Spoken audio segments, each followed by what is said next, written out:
شان حسنین کریمین رضی اللہ عنہما مع عاشورہ کے فضائل۔ الحمدللہ رب العالمین والصلاة والسلام علی خاتم النبیین، اما بعد فاعوذ باللہ من الشیطان الرجیم، بسم اللہ الرحمن الرحیم۔ شان حسنین کریمین رضی اللہ عنہما مع عاشورہ کے فضائل۔ 6 اور 10 محرم شریف 1445 ہجری مطابق 24 اور 28 جولائی 2023 کو دعوت اسلامی کے عالمی مدنی مرکز فیضان مدینہ کراچی پاکستان میں مدنی مذاکرے سے پہلے عاشقان صحابہ و اہل بیت کے درمیان ہونے والے امیر اہل سنت حضرت علامہ مولانا محمد الیاس عطار قادری رضوی ضیائی دامت برکاتہم العالیہ کے 2 بیانات کا تحریری گلدستہ مع ضروری ترمیم و اضافہ۔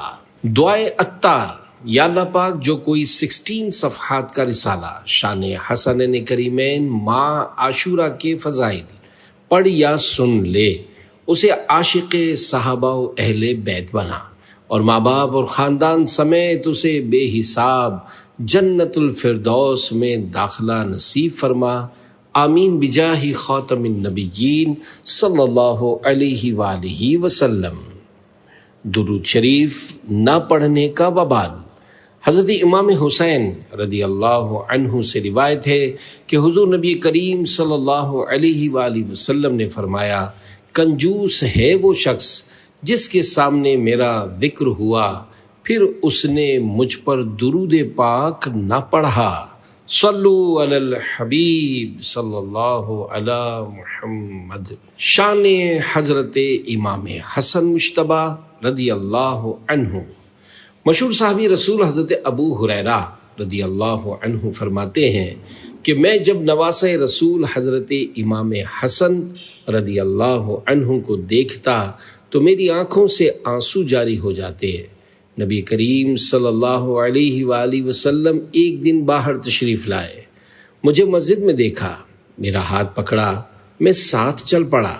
حضور صلی اللہ علیہ وآلہ وسلم نے مجھ سے کوئی بات نہ کی، یہاں تک کہ ہم بنو قینقاع کے بازار میں داخل ہوئے اور پھر ہم وہاں سے واپس آئے تو آپ صلی اللہ علیہ وآلہ وسلم نے ارشاد فرمایا، چھوٹا بچہ کہاں ہے؟ اسے میرے پاس لاؤ۔ حضرت ابو ہریرہ رضی اللہ عنہ فرماتے ہیں کہ میں نے دیکھا امام حسن رضی اللہ عنہ آئے اور پیارے مصطفیٰ صلی اللہ علیہ وآلہ وسلم کی رحمت بھری گود میں بیٹھ گئے۔ سلطان دو جہاں صلی اللہ علیہ وآلہ وسلم نے اپنی زبان مبارک ان کے مبارک منہ میں ڈال دی اور 3 مرتبہ ارشاد فرمایا، اے اللہ پاک، میں اسے محبوب یعنی پیارا رکھتا ہوں، تو بھی اسے محبوب یعنی پیارا رکھ، اور جو اس سے محبت کرتا ہو اسے بھی محبوب یعنی پیارا رکھ۔ ان 2 کا صدقہ جن کو کہا میرے پھول ہیں، کیجے رضا کو حشر میں خنداں مثال گل۔ الفاظ معنی: خنداں ہنستا ہوا مسکراتا ہوا، مثال گل پھول کی طرح، یعنی یا رسول اللہ صلی اللہ علیہ وآلہ وسلم، آپ کو ان 2 پھولوں کا واسطہ دیتا ہوں جن کو آپ نے اپنے 2 پھول کہا۔ قیامت کے دن جب احمد رضا اٹھے تو اس وقت یہ پھول کی طرح مسکرا رہا ہو۔ کاش اعلی حضرت رحمت اللہ علیہ کے صدقے ہمارے حق میں بھی یہ دعا قبول ہو۔ ہم حسنین کریمین رضی اللہ عنہما، اعلی حضرت اور تمام اولیاء کرام رحمت اللہ علیہم کے در کے فقیر ہیں۔ اللہ پاک ہمیں ان کا ہی فقیر رکھے۔ پیارے آقا صلی اللہ علیہ وآلہ وسلم نے دونوں کو فرمایا کہ یہ دونوں میرے پھول ہیں، تو اعلی حضرت رحمت اللہ علیہ نے اس حدیث کو اپنے مقطع یعنی کلام کے سب سے آخری شعر جس میں شاعر اپنا تخلص ذکر کرے میں استعمال فرمایا۔ صلو علی الحبیب صلی اللہ علی محمد۔ شہزادہ علی وقار کی ولادت شریف، بلیسڈ برتھ، حضرت امام علی مقام امام ہمام امام عرش مقام ابو محمد حسن مجتبی رضی اللہ عنہ کی ولادت باسعادت 15 رمضان المبارک 3 ہجری میں ہوئی۔ آپ رضی اللہ عنہ کا مبارک نام حسن، کنیت ابو محمد اور القاب یعنی ٹائٹلز تقی، سید، سبت رسول اللہ اور سبت اکبر ہے۔ آپ کو ریحانۃ الرسول یعنی رسول اللہ کے پھول بھی کہتے ہیں۔ ہم شکل مصطفیٰ صلی اللہ علیہ وآلہ وسلم خادم نبی حضرت انس بن مالک رضی اللہ عنہ سے روایت ہے کہ امام حسن رضی اللہ عنہ سے بڑھ کر رسول کریم صلی اللہ علیہ وآلہ وسلم سے ملتا جلتا کوئی بھی شخص نہ تھا۔ شفقت مصطفیٰ مرحبا مرحبا، اے عاشقان صحابہ و مصطفیٰ، نبی رحمت شفیع امت صلی اللہ علیہ وآلہ وسلم ہمارے آقا امام حسن مجتبی رضی اللہ عنہ سے بڑی محبت فرماتے تھے۔ حضور صلی اللہ علیہ وآلہ وسلم حضرت امام حسن مجتبی رضی اللہ عنہ کو کبھی آگوش شفقت یعنی مبارک گود میں اٹھائے تو کبھی دوش اقدس یعنی مبارک کندھوں پر سوار کیے ہوئے گھر سے باہر تشریف لاتے، کبھی آپ رضی اللہ عنہ کو دیکھنے اور پیار کرنے کے لیے سیدہ فاطمہ زہرا رضی اللہ عنہا کے گھر پر تشریف لے جاتے۔ حضرت امام حسن مجتبی رضی اللہ عنہ بھی آپ صلی اللہ علیہ وآلہ وسلم سے بے حد مانوس ہو یعنی ہل مل گئے تھے کہ کبھی نماز کی حالت میں مبارک پیٹھ پر سوار ہو جاتے۔ کیا بات رضا اس چمنستان کرم کی، زہرا ہے کلی جس میں حسین اور حسن پھول، صلو علی الحبیب صلی اللہ علی محمد۔ حضور صلی اللہ علیہ وآلہ وسلم کی حضرت حسن مجتبی رضی اللہ عنہ سے محبت۔ صحابی رسول حضرت برا بن عازب رضی اللہ عنہ فرماتے ہیں، میں نے دیکھا کہ نور کے پیکر تمام نبیوں کے سرور صلی اللہ علیہ وآلہ وسلم حسن بن علی رضی اللہ عنہما کو کندھے پر اٹھائے ہوئے ہیں اور بارگاہ الہی میں عرض کر رہے ہیں، اللہم انی احبہ فاحبہ، یعنی اے اللہ پاک میں اس سے محبت کرتا ہوں تو بھی اس سے محبت فرما۔ راکب دوش شہنشاہ امم، فاطمہ کے لال حیدر کے پسر، یا حسن ابن علی کر دو کرم، اپنی الفت دو مجھے دو اپنا غم، صلو علی الحبیب صلی اللہ علی محمد۔ راہ خدا میں صدقہ و خیرات، نواز رسول امام علی مقام امام عرش مقام حضرت امام حسین رضی اللہ عنہ کے مکان علی شان پر ایک فقیر مدینہ پاک کی گلیوں سے ہوتا ہوا حاضر ہوا، دروازے پر دستک دی اور اشعار پڑھے جن کا ترجمہ یوں ہے، جس نے آپ سے امید رکھی اور جس نے آپ کے دروازے پر دستک دی یعنی نوک کیا، وہ کبھی نا امید نہیں ہوا۔ آپ صاحب جود و کرم بلکہ جود و سخا کے چشمے ہیں۔ امام حسین رضی اللہ عنہ گھر میں نماز پڑھ رہے تھے، نماز ادا کر کے دروازے پر تشریف لائے تو دیکھا سامنے ایک دیہاتی کھڑا ہے جس کی شکل و صورت غربت اور بھوک کا اعلان کر رہی تھی۔ حضرت امام حسین رضی اللہ عنہ نے اپنے غلام قمبر رحمت اللہ علیہ سے فرمایا، ہمارے خرچ میں سے کتنا مال بچا ہوا ہے؟ عرض کی 200 درہم ہیں جو آپ کے حکم کے مطابق آپ کے اہل خانہ پر خرچ کرنے ہیں۔ فرمایا جاؤ سب لے آؤ، کیونکہ وہ شخص آیا ہے جو فی الحال میرے گھر والوں سے زیادہ ان درہموں کا ضرورت مند ہے۔ چنانچہ آپ رضی اللہ عنہ نے وہ درہم اس فقیر کو عطا فرما دیے اور فرمایا، یہ لے لو، اور ان کے کم ہونے پر میں تم سے معافی چاہتا ہوں، کیونکہ ہمیں ہر حال میں مہربانی کرنے کا حکم ہے۔ یہ کم ہے، اگر زیادہ ہوتے تو وہ بھی تمہیں دے دیتا۔ فقیر نے درہم لیے اور آپ کو دعائیں دیتا ہوا خوشی خوشی رخصت ہو گیا۔ دے علی اصغر کا صدقہ سرورا، پے کرے جود و سخا فریاد ہے، مفلس و ناچار و خستہ حال ہوں، مخزن جود و عطا فریاد ہے۔ صلو علی الحبیب صلی اللہ علی محمد۔ سبحان اللہ۔ حضرت امام علی مقام امام حسین رضی اللہ عنہ کی سخاوت، آپ رضی اللہ عنہ کا سارا گھرانہ ہی سخی ہے۔ ان کے نانا جان صلی اللہ علیہ وآلہ وسلم کے لب پر لا یعنی نا نہیں تھا، جو مانگا جاتا وہ عطا کر دیتے، نا نہیں فرماتے تھے، جس کو اعلیٰ حضرت رحمۃ اللہ علیہ نے اپنے شعر میں یوں نظم کیا: واہ کیا جود و کرم ہے شہ بطحا تیرا، نہیں سنتا ہی نہیں مانگنے والا تیرا، یعنی جو بھی مانگنے کے لیے آئے تو اسے یہ نہیں فرماتے کہ نہیں، بلکہ جو بھی ہوا عطا فرما دیا۔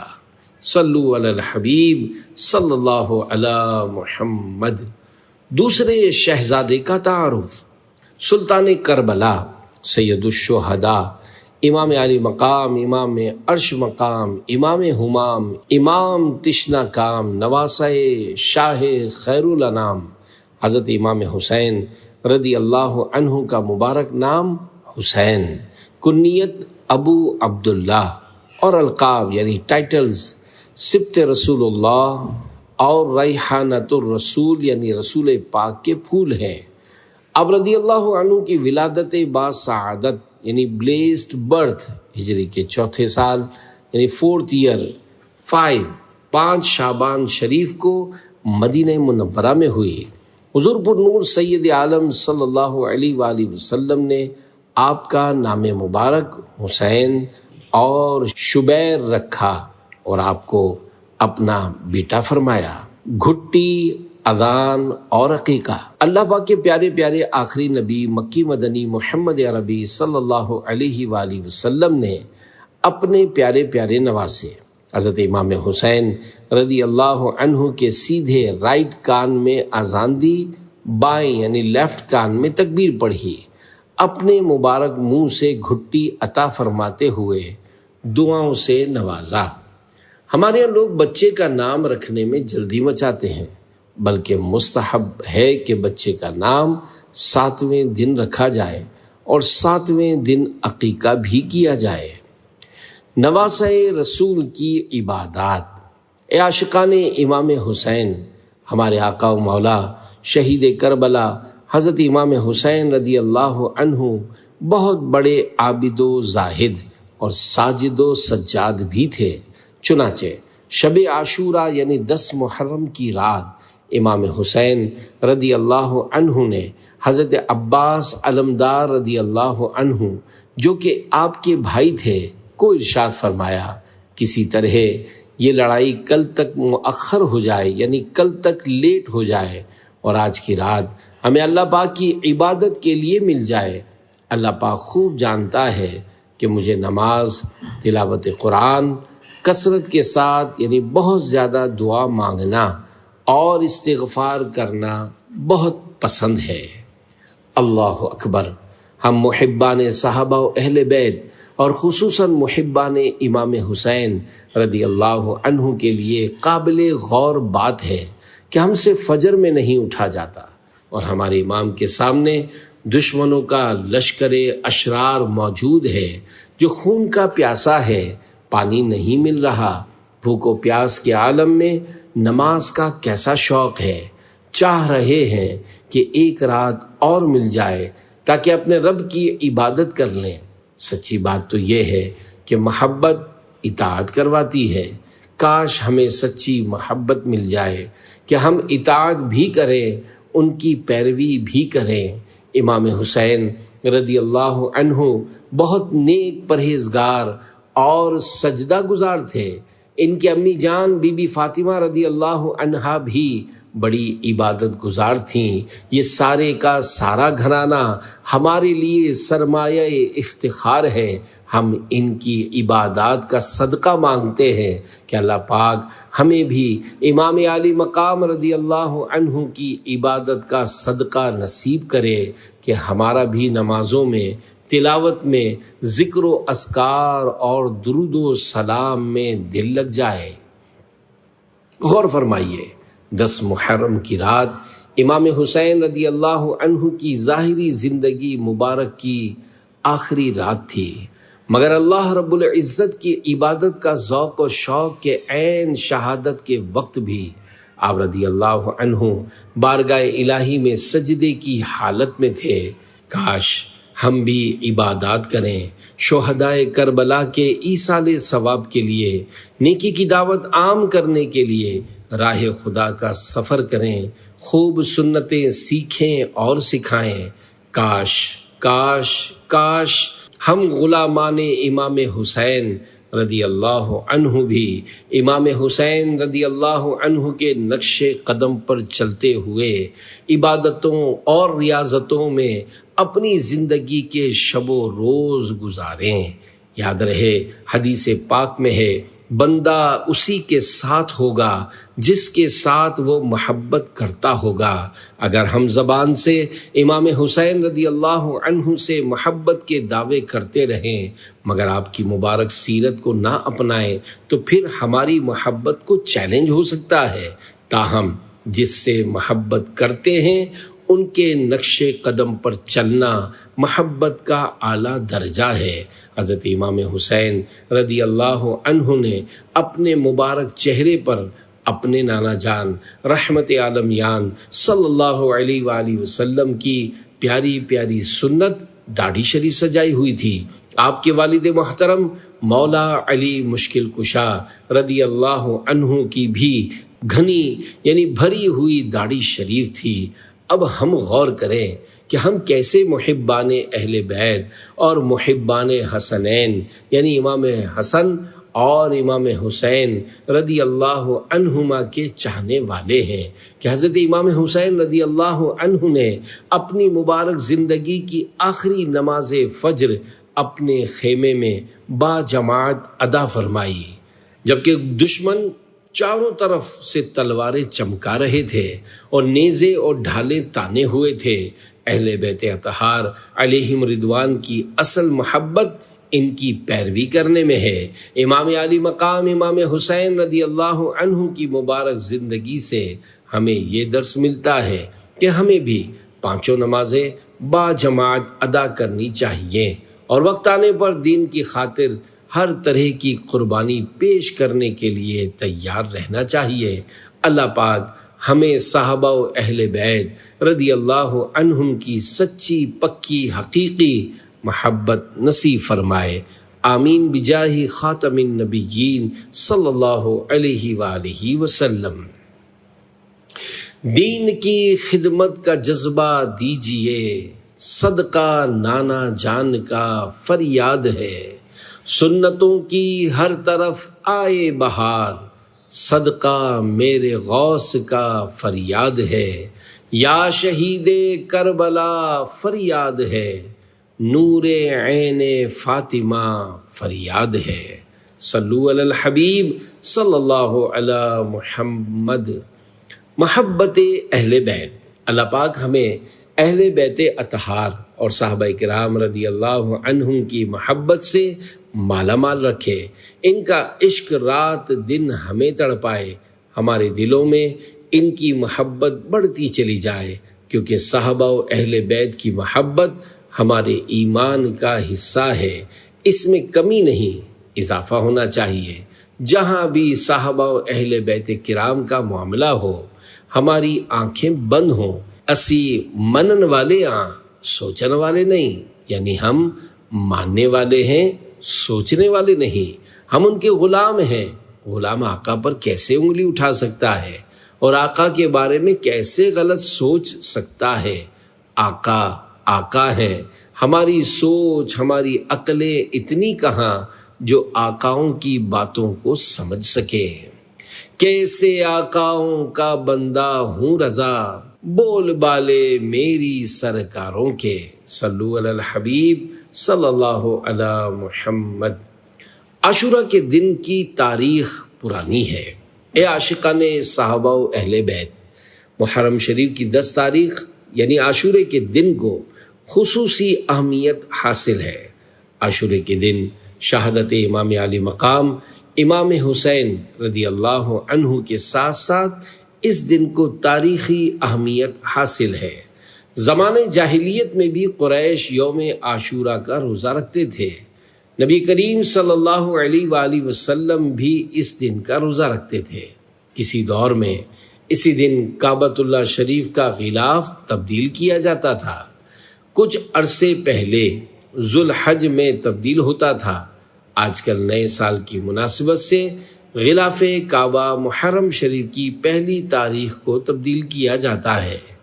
مسلمانوں میں اصل یعنی نئے سال کا آغاز یہی محرم شریف کی پہلی تاریخ سے ہے، لیکن اب مسلمانوں میں اس کا اتنا شعور نہیں ہے۔ عاشورہ کا دن کیسے گزارے؟ حضرت امام عبد الرحمن بن علی جوزی رحمۃ اللہ علیہ فرماتے ہیں 10 محرم بہت عظمت والا دن ہے، لہذا مناسب ہے کہ جس قدر ممکن ہو اچھے کام کیے جائیں، بھلائیوں کے ان موسموں کو غنیمت جانو اور غفلت یعنی ہیڈ لیسنس سے بچو، تو یہ نیک کام کیجیے۔ نمبر 1، یوم عاشورہ کا روزہ رکھیے اور اس کے ساتھ 9ویں یا 11ویں محرم شریف کا روزہ بھی ملا لیجیے۔ 2، حضرت مولا علی شیر خدا رضی اللہ عنہ کا فرمان عظمت نشان ہے، عاشورہ کے دن جو 1000 مرتبہ سورہ اخلاص یعنی قل هو اللہ شریف پوری سورت پڑھے تو اس کی طرف رحمان یعنی اللہ پاک نظر فرمائے گا، اور جس کی طرف رحمان نظر فرمائے اسے کبھی عذاب نہیں دے گا۔ صلو علی الحبیب صلی اللہ علی محمد۔ شاہ عبدالعزیز محدث دہلوی رحمۃ اللہ علیہ کے عاشورہ کے معمولات۔ شاہ ولی اللہ محدث دہلوی رحمۃ اللہ علیہ کے فرزند شاہ عبدالعزیز محدث دہلوی رحمۃ اللہ علیہ کے گھر سال میں 2 محفلیں ہوا کرتی تھیں۔ 1 محفل میلاد، 2 محفل شہادت امام حسین رضی اللہ عنہ۔ دوسری محفل کا ذکر کرتے ہوئے خود فرماتے ہیں یہ محفل بروز عاشورہ یا اس سے 1 دن قبل ہوتی ہے۔ اس میں 400-500 اور کبھی 1000 تک بھی افراد جمع ہو جاتے ہیں اور سب مل کر درود شریف پڑھتے ہیں۔ اس کے بعد حضرت شاہ عبدالعزیز محدث دہلوی رحمۃ اللہ علیہ حضرت امام حسن و حسین رضی اللہ عنہما کے حدیث پاک میں آنے والے فضائل بیان کرتے ہیں۔ پھر ختم قرآن کیا جاتا اور 5 آیا یعنی 5 آیتیں، ہمارے یہاں آج بھی لوگ جب فاتحہ دیتے ہیں تو یہ 5 آیتیں پڑھتے ہیں۔ پڑھ کر کھانے کی جو چیز موجود ہوتی اس پر فاتحہ دی جاتی ہے۔ شاہ عبدالعزیز رحمۃ اللہ علیہ عاشورے کا دن بھی مناتے اور ایصال ثواب و نیاز وغیرہ بھی کرتے تھے۔ عاشورہ کے دن کا روزہ۔ عاشورے کا روزہ پہلے فرض تھا، پھر رمضان کے روزے سے اس کی فرضیت منسوخ یعنی کینسل ہو گئی۔ اب عاشورہ کا روزہ رکھنا فرض نہیں، مگر اس دن کا روزہ رکھنے والے کے لیے بڑا ثواب ہے۔ اس سلسلے میں 2 فرامین مصطفیٰ صلی اللہ علیہ وآلہ وسلم سنیے۔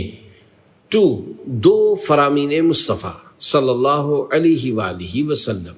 نمبر 1، مجھے اللہ پاک پر گمان ہے کہ عاشورہ کا روزہ 1 سال پہلے کے گناہ مٹا دیتا ہے۔ 2، عاشورہ کا روزہ 1 سال کے روزوں کے برابر ہے۔ مدینے کے تاجدار صلی اللہ علیہ وآلہ وسلم کا فرمان خوشبودار ہے، عاشورہ کے دن کا روزہ رکھو اور اس میں یہودیوں کی مخالفت کرو۔ یہاں مخالفت سے مراد یہ ہے کہ عاشورہ کے دن سے پہلے یا بعد میں 1 دن کا روزہ رکھو کہ عاشورہ کی 10 تاریخ کو یہ لوگ روزہ رکھتے ہیں تو ہم ان سے الگ ہو جائیں کہ ہم 2 دن کا روزہ رکھیں، پہلے یا بعد میں، یعنی 9-10 کا رکھیں یا 10-11 کا رکھیں، یوں ان کی مخالفت کریں تو ان سے ہمارا انداز تبدیل ہو جائے۔ بہتر یہی ہے 9-10 کا یا 10-11 محرم کا روزہ رکھا جائے۔ ظاہری طور پر دور نبوی صلی اللہ علیہ وآلہ وسلم میں عاشورہ کا روزہ، حضرت ربیع بنت معوذ رضی اللہ عنہما فرماتی ہیں نبی کریم صلی اللہ علیہ وآلہ وسلم نے عاشورہ کے دن انصار کی آبادیوں میں خبر بھیجی، جس نے صبح اس حال میں کی ہے کہ وہ روزہ دار نہیں تو بقیہ دن روزہ دار کی طرح رہے، اور جس نے صبح اس حال میں کی ہے کہ وہ روزہ دار ہے تو وہ روزے سے رہے۔ اس کے بعد ہم عاشورہ کا روزہ رکھتے تھے اور بچوں سے رکھواتے تھے اور ان کے لیے اون کا کھلونا بنا دیتے، جب کوئی کھانے کے لیے روتا تو وہ کھلونا اسے دے دیتے یہاں تک کہ افطار کا وقت ہو جاتا۔ اے عاشقان صحابہ و اہل بیت، حضرت ربیع بنت معوذ رضی اللہ عنہما وہ مبارک صحابیاں ہیں جن کے ابو جان حضرت معوذ رضی اللہ عنہ نے حضرت معاذ رضی اللہ عنہ کے ساتھ مل کر اپنی چھوٹی سی عمر میں بہت بڑے دشمن خدا و مصطفیٰ ابو جہل کو واصل جہنم یعنی قتل کیا تھا، جس نے مسلمانوں کو تنگ کر رکھا تھا۔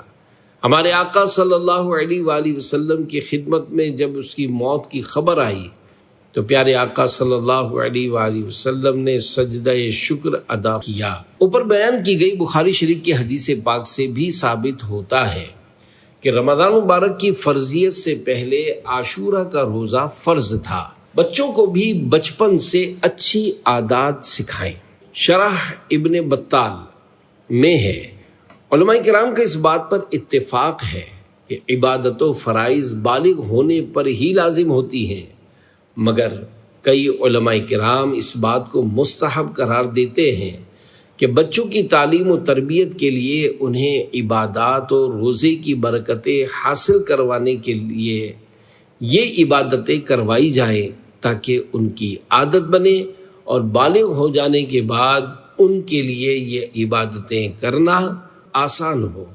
یاد رکھیے، اگر ہم بچوں کو نفل روزہ رکھواتے بلکہ فرض روزہ بھی رکھواتے ہیں اور بچہ کھانا مانگتا اور روتا دھوتا ہے تو اسے کھانا کھلانا ہوگا۔ یہ عمل حدیث میں بیان ہوا ہے، اور اس لیے بھی کہ اس پر روزہ فرض ہی نہیں۔ اسی طرح محرم شریف کا روزہ بھی بچوں کو مار دھاڑ کر کے زبردستی نہیں رکھوا سکتے۔ ہاں، ان کو شفقت سے، پیار سے، تحفے کا سچا وعدہ کر کے، مثلا آپ روزہ رکھیں گے تو آج ہم آپ کو یہ ڈش کھلائیں گے یا آپ کو فلاں کھلونا لا کے دیں گے۔ اگر 100%، 100% سچی نیت ہو کہ آپ کھلونا لا کر دیں گے یا جو ڈش آپ کہہ رہے ہیں بنا کر دینی ہے تو کہنے میں حرج نہیں، اور اگر یوں انشاءاللہ الکریم اس کا ذہن بنے گا اور وہ روزہ رکھ لے گا۔ صلو علی الحبیب صلی اللہ علی محمد۔ عاشورہ کا روزہ مغفرت کا سبب بن گیا۔ عاشورہ کے روزے کی اہمیت کا اس سے اندازہ لگائیں کہ ایک عالم صاحب کو خواب میں دیکھا گیا۔ دیکھنے والے نے پوچھا، ما فعل اللہ بکا، یعنی اللہ پاک نے آپ کے ساتھ کیا معاملہ فرمایا؟ کہنے لگے 60 سال تک عاشورہ کا روزہ رکھنے کی برکت سے میری مغفرت کر دی گئی۔ الحمدللہ، اس دور میں بھی ایسے کئی لوگ ملیں گے جو برسوں سے عاشورہ کا روزہ رکھتے ہوئے آ رہے ہیں۔ میں اپنا بتاؤں تو نہ جانے کب سے میں عاشورے کے روزے سے مشرف ہو رہا ہوں۔ جب سے ہوش سنبھالا ہے، شاید مجھے بھی 60 سال ہو گئے ہوں۔ دعوت اسلامی کے لاکھوں اسلامی بھائی اور اسلامی بہنیں عاشورہ کا روزہ رکھتے ہوں گے۔ جو دعوت اسلامی میں نہیں ہیں، ان مسلمانوں کی بھی ایک بہت بڑی تعداد عاشورہ کا روزہ رکھتی ہوگی۔ دعوت اسلامی کے دینی ماحول میں عاشورہ کا روزہ رکھنے کی باقاعدہ ترغیب دلائی جاتی ہے، اور فیضان مدینہ میں سحری کا انتظام بھی ہوتا ہے۔ یہ بہت بڑی فضیلت والا دن ہے۔ اگر مجبوری نہ ہو تو اس کا روزہ چھوڑنا نہیں چاہیے۔ خیرات عاشورہ کی برکات۔ عاشورہ یعنی 10 محرم شریف کے روز ملک کے رے کو آج کل تہران کہتے ہیں، یہ ایران کا دارالحکومت یعنی کیپٹل ہے، میں قاضی کے پاس ایک فقیر یعنی پور مین، غریب آدمی آ کر عرض گزار ہوا، میں ایک بہت غریب اور عیالدار یعنی بچوں والا آدمی ہوں، آپ کو یوم عاشورہ کا واسطہ دیتا ہوں، میرے لیے 10 کلو آٹا، 5 کلو گوشت اور 2 درہم کا انتظام فرما دیجئے۔ قاضی یعنی جج نے ظہر کے بعد آنے کا کہا۔ جب فقیر یعنی وہ غریب آدمی وقت مقررہ پر آیا تو اس کو کہا عصر میں آنا۔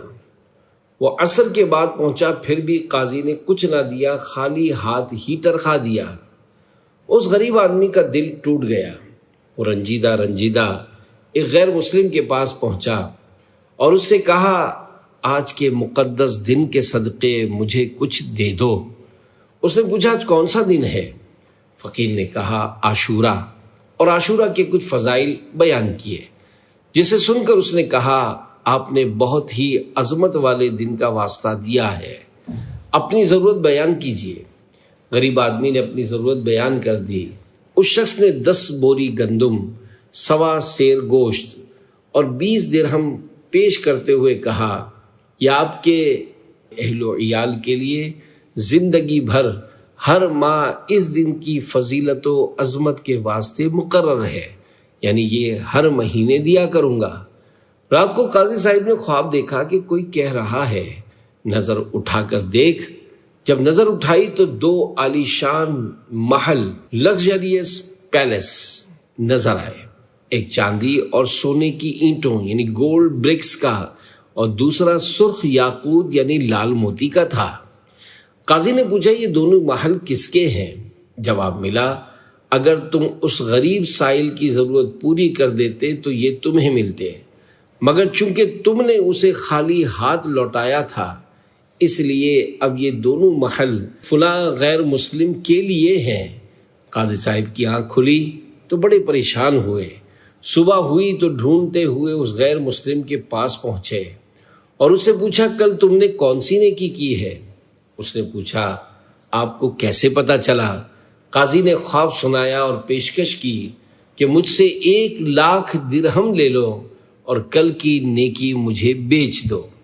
اس غیر مسلم نے کہا میں روئے زمین کی ساری دولت لے کر بھی اسے فروخت نہیں کروں گا، اللہ رب العزت کی رحمت و عنایت بہت خوب ہے۔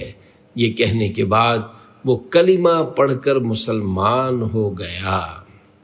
اللہ رب العزت کی ان پر رحمت ہو اور ان کے صدقے ہماری بے حساب مغفرت ہو، آمین بجاہ خاتم النبیین صلی اللہ علیہ وآلہ وسلم۔ صلو علی الحبیب صلی اللہ علی محمد۔ پتہ چلا عاشورہ کے دن راہ خدا میں خرچ کرنا بڑی فضیلت کا کام ہے کہ مسلمان قاضی نے اس غریب کو صرف دھکے کھلائے کہ ظہر میں آؤ، عصر کے بعد آؤ، پھر بھی اس کو کچھ دیا نہیں اور ٹال دیا تو اس کا دل ٹوٹ گیا۔ اب وہ ناچار غیر مسلم کے پاس پہنچا، اس غیر مسلم نے مانگنے سے زیادہ دے دیا اور اس طرح اس کو ایمان کی دولت نصیب ہو گئی۔ عاشورہ کی رات راہ خدا میں دل کھول کر خرچ بھی کیا جائے اور یہ دن رات نیکیوں میں بسر کیے جائے، مثلا فیضان مدینہ میں گزاریں۔ آپ ادھر ادھر جائیں گے تو آپ کو گناہوں بھرا ماحول ملے گا، عجیب قسم کے لوگ گلے میں ڈھول ڈال کر بجاتے، اچھل کود کرتے اور خوب ہلا گلا کرتے ہیں۔ یوں کہیے چاروں طرف فسق و فجور یعنی گناہوں بھرا مجمع ہوتا ہے۔ اگر سیر و تفریح کی نیت تھی تو اپنی نیت کی اصلاح کر لے۔ میں آپ کے فائدے کے لیے کہہ رہا ہوں، باہر جا کر گناہوں کے بغیر پلٹنا مشکل ہے۔ اللہ کریم ہم سب کو محفوظ رکھے اور جو ہمارے مسلمان بھائی ان گناہوں میں پڑتے ہیں ان کو بھی سچی توبہ نصیب فرمائے اور سب مسجدوں میں آئیں، اللہ پاک کی عبادت کریں۔ یہ ایمان افروز برکت والا دن ہے۔ اس دن اللہ پاک کی عبادت کریں گے تو اللہ پاک راضی ہو کر ہو سکتا ہے ہماری مغفرت کر دے، ہمیں جنت کی نعمتیں نصیب کر دے۔ صلو علی الحبیب صلی اللہ تعالی علی محمد۔